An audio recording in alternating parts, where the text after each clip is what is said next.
Peace and blessings, family. Welcome back to another episode of Learn with Shavern. Thank you all so much for liking, sharing, subscribing, and becoming Patreons. I am grateful for all of you who watch. We are going to start off with a riddle. A little surprise there, got you. A quote of the day and our 3 fun facts, and jump right into today's topic, which is, what is your relationship with water? Okay, so our little riddle, which is pretty obvious given our topic, right? So what is the only thing that is strong enough to tear down mountains, yet we require it, the earth requires it in order to grow life? Right? And pretty obvious there. The answer is water, right? If a lot of water comes down, we have mudslides and stuff like that can tear down mountains. That's what the tearing down of a mountain is, a mudslide. All right, but yet we need water. Plants require water to grow. Us as humans, we need water to constantly replenish ourselves. So today's quote of the day comes from Tao Su, and he says, "Nothing is softer or more flexible than water, yet nothing can resist it." This is true. It's a fact. All right, so in sports news, the Lakers lost again. Sorry, LeBron. It seems like you struggling a little bit with your leadership, homie. I'm not 100% sure what is off about the synergy with the LA Lakers, because if you guys watch basketball, they do have a history of winning.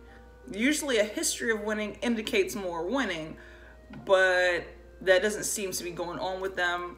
My theory is that they may not have that team synergy that they really may need to be cohesive in accomplishing the target. They lost yesterday to the Portland Trailblazers. So you guys can check out the sports highlights on that. In technology news, nothing super cool like the robots today, guys. But Amsterdam actually has a new target. They plan to make their boats that flow in the canal. Instead of using diesel to have these boats float, they plan on making the boats electric. Now, I believe they use these boats in Amsterdam on the canal for like tours and stuff like that, if I'm not mistaken. And on this day in history, October 19th in 1987, the stock market crashed. Now, the reason why that was an interesting fun fact is because when the stock market crashed on October 19th of 1987, they called it Black Monday. Isn't it interesting that whenever the colonizers have something bad going on, they label it black, right? So like a black cat is bad luck, supposedly. But the irony of it is that black is a status and not necessarily, well, it's a color too, right? On the color spectrum, but it's a status in America. It has nothing to define what I am. What defines what I am is I am melanated, right? What is the creation of melanin? Melanin means that I have color or pigment to my skin.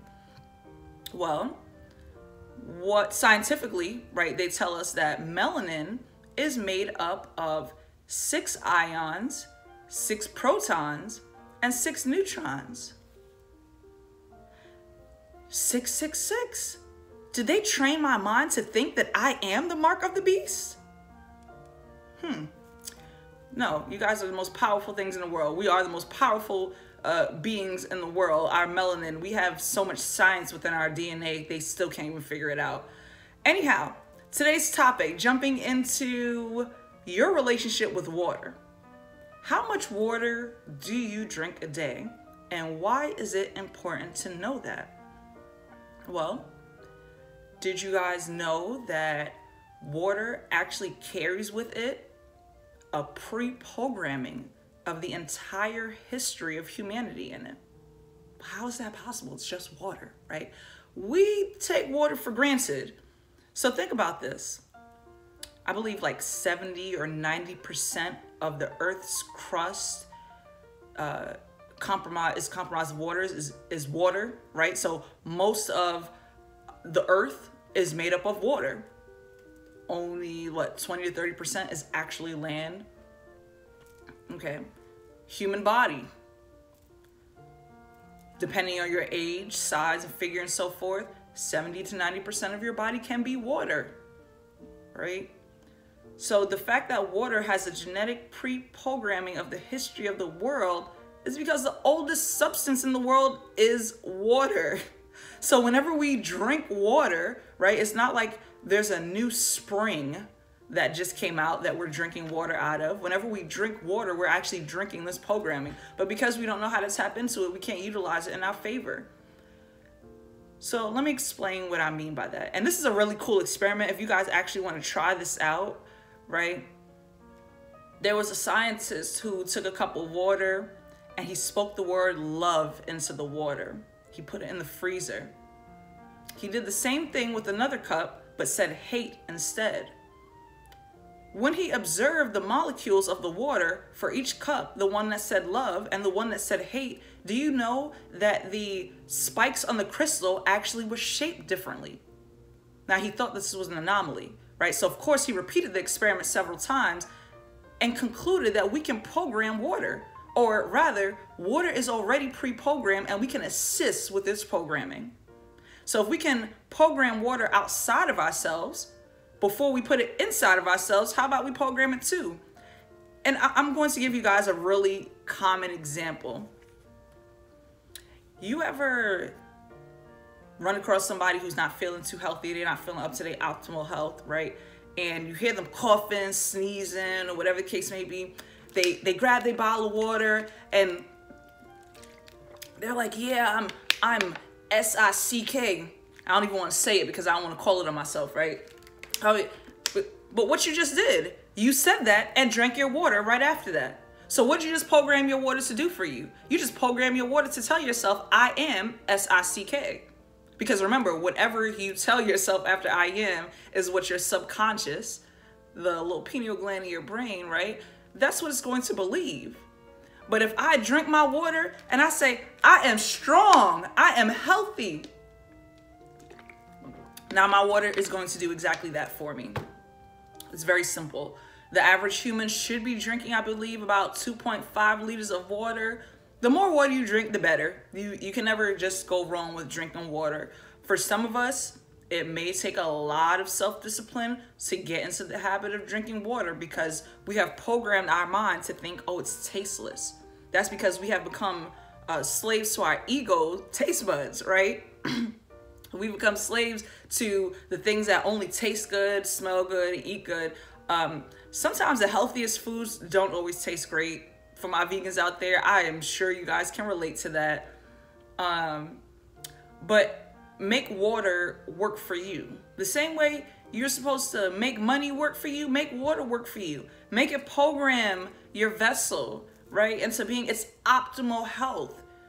If you observe your relationship with water, it will begin to give you insight into your current health situation.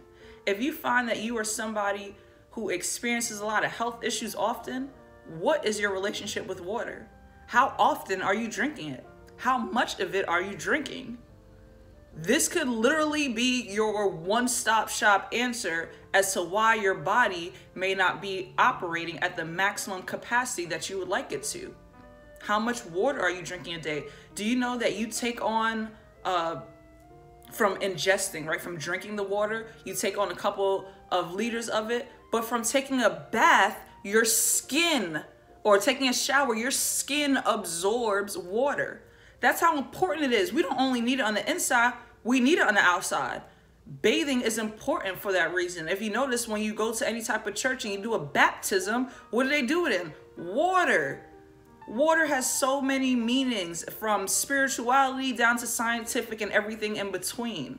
So if you foster your relationship with the water, create a good one, right? As I mentioned in yesterday's episode, you and water need to be like husband and wife and husband. For my ladies out there, you especially need to be drinking a lot of water. Because we have a natural cleansing system in our bodies, right? Water helps assist with this process. The more water you drink, the more efficient this cleansing process that your body goes through monthly can become. The more water you drink, the more clear your skin will become. And it's not no overnight thing, just like with your affirmations, right? You have to, at a minimum, do these type of good behaviors, good habits for at least 30 days to see any type of results. And everyone's different. Some people may see results faster, some may see it later. Everyone's a little bit different.